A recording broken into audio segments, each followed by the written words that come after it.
Hi there, so now we're going to look at resampling some synth sounds. I'm going to do two different types of sound, one more kind of housey, techie, something a bit more bass music orientated. So I'm going to start with the housey, techie one, and I've got an instance of massive and a basic hook. So I'm going to build a stacked synth, 3 layers, and then resample them. And so we're going to start off with the kind of a chord, so a techie chord. So I'm going to go 2 sawtooths, 1 plus 3 semitones, 1 at 0, and then a third sawtooth at +7. Maybe restart via gate. Actually, no, don't restart via gate, and then you get that kind of slight inconsistency with the oscillators, which is mimicking that analog vibe. Obviously the sound's going to be constantly changing, and this is a good advantage, or one of the reasons why it'd be great to resample this sort of sound, is you could resample it without that restart via gate, and you're still going to get a consistent sound, but that nice sort of analog inconsistency still contained within the sound. So if that's one layer, what we can do now is duplicate this MIDI over. And on this second layer, let's load up synthe and do a similar sound here. So init the preset, load up some more saws, but detune these.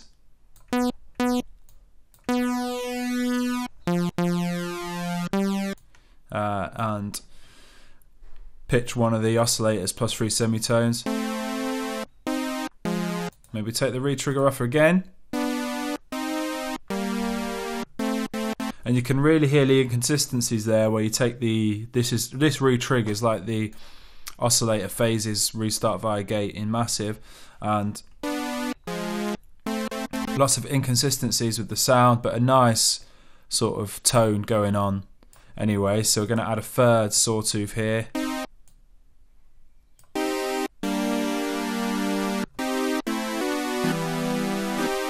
Okay, so that's going to be our top layer, and detuning the synths there made it nice and wide. So I'm just going to EQ this top layer and take the kind of lows and mids out.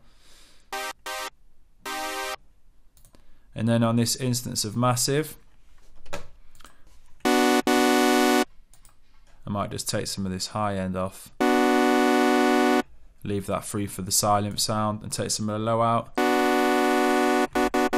So that's providing the mid, and then now we need something for a little bit more kind of weight. So duplicate massive again, copy this over, and then take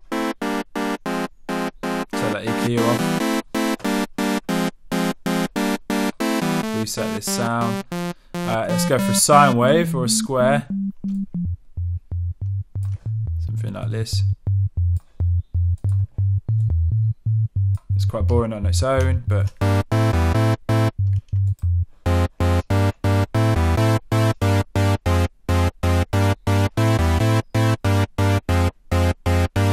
we could actually make the sub maybe an octave lower.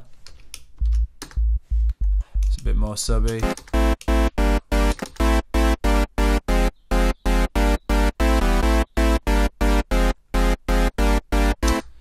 And now what we need to do is print these or bounce these to audio, and what I'm going to do here is just create a sustained C note here. So get rid of these other MIDI notes and drag this out. There's our sub layer. Copy this over, and for this synth, pitch it up an octave, and do the same for the silent. So there is our synth, and we just want to bounce this very quickly. Make sure it's 24-bit audio, and we don't want an MP3. Just call it synth.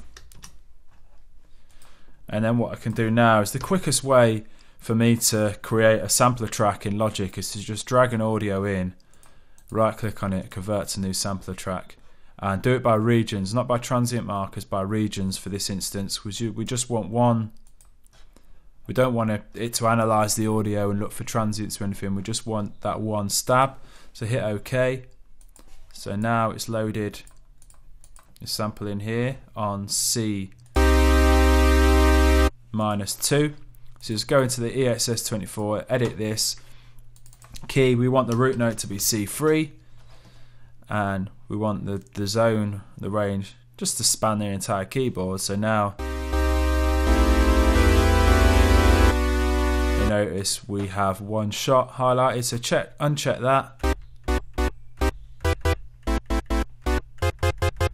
And now we can play those three sounds as if they're one. And you know, if we wanted it to be monophonic, we can do.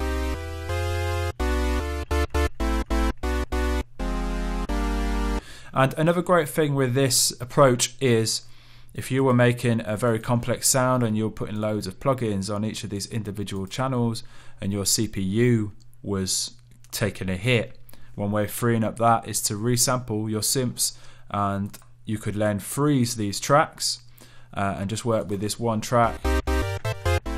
So we could copy that MIDI over now.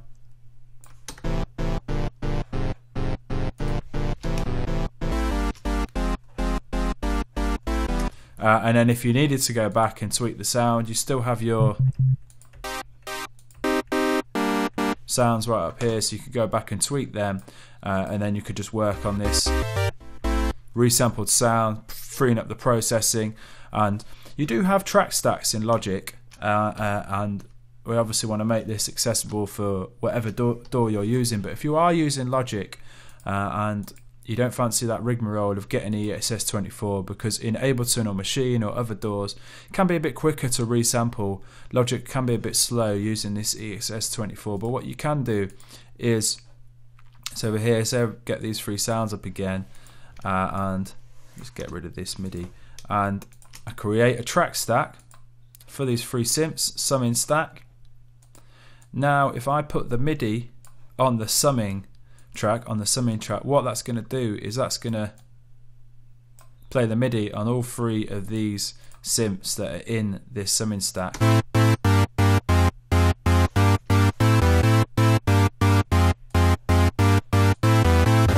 I can start changing stuff around. And the only disadvantage of this is, if you noticed, the sub, we pitched that down an octave as opposed to the other two synths. Like, we can't do that here, but it's a great way of just, right, these three sounds, rather than having to go in and do that resampling, you're effectively doing a very similar thing here. You just got the MIDI triggering those three sounds. Now let's look at making something a little bit more bass music-esque, and I'm going to load up an instance of FM8 here and get a gnarly sort of bass tone going.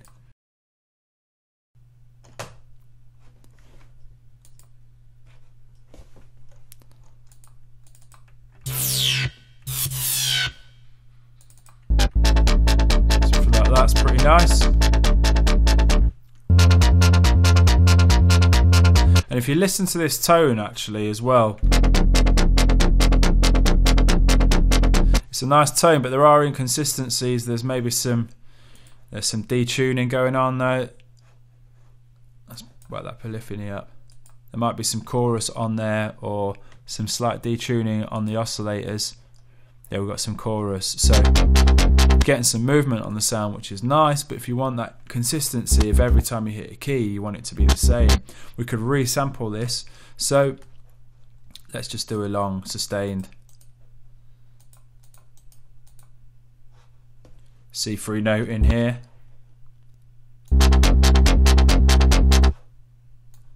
So there's our top layer. So maybe EQ that out a bit.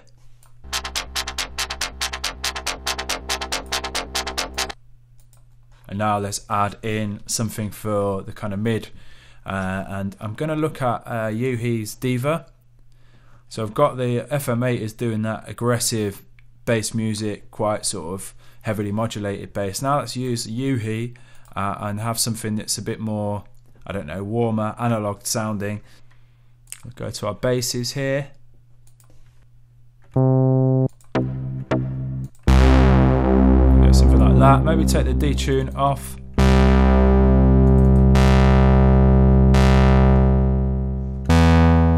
Take down some of this sustain. Actually, so it was a release. Okay, so a nice sort of tone to firm up that top end.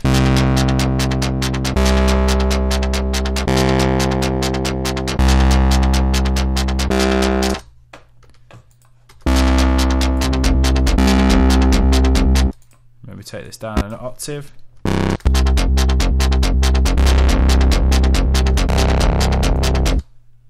There you go. And now let's go one step further and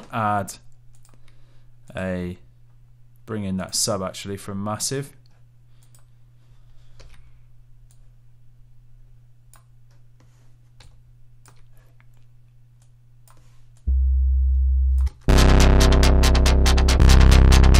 Maybe look for something different in the FM8 instance here.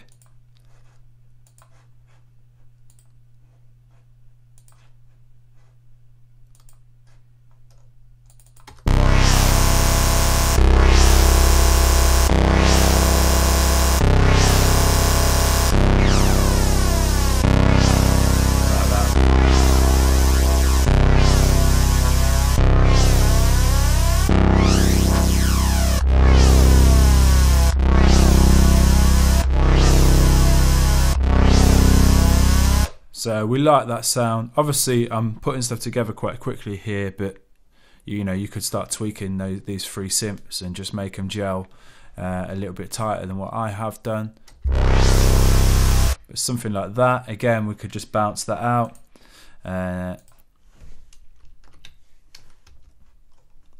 Massive. And the same kind of approach would apply here. So if we go bass, mute these, load in our bass, convert to new sampler track by regions, and here we have it down here. Those three sounds, and we want to edit the sampler here. Go into edit, put the root key at C3 and change the zone to right across the keyboard.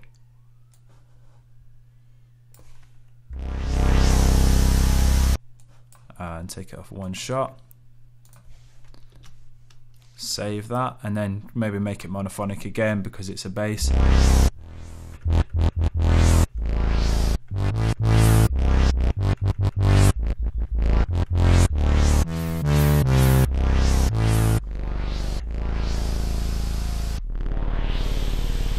Could add some legato.